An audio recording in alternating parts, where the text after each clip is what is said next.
يا صباح الفل والياسمين عليكم يا حلوين. النهارده بقى هو الفيديو مفهوش اي افاده خالص. انا هحضر بس وهشارك معاكم الفطار بتاع احمد.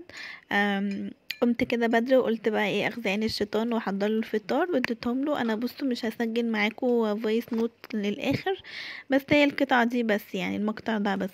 بس قبل ما نبتدي في الفيديو ما تنسوش اللايك واشتراك في القناه وتفعلوا زر الجرس وكومنت حلوينكم عشان يشجعني انزل فيديوهات اكتر. وما تنسوش ان احنا ندعي لاخواتنا، بما ان يعني اللي انا صحيت بدري فقلت ان انا لازم احضر له فطار بقى كده وياخده معايا. انا عملت فطار اصلا ملهوش علاقه ببعضه، بس يلا هو اتبسط بيه والله واتفاجئ.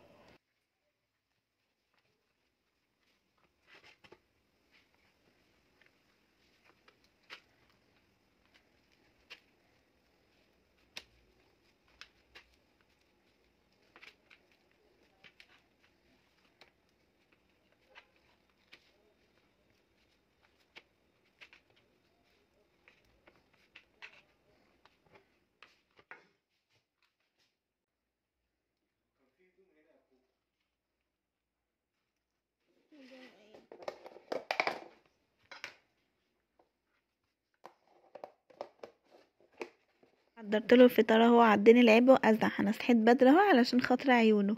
حطيت له الفطار وحطيتها له في اللانش بوكس بتاعه والسجاير والمفاتيح ومفاتيح العربيه والمصروف بتاعه كمان اهو، عشان ما يقولش ان انا مقصره في حاجه. انا هنا كنت عماله ازله الصراحه.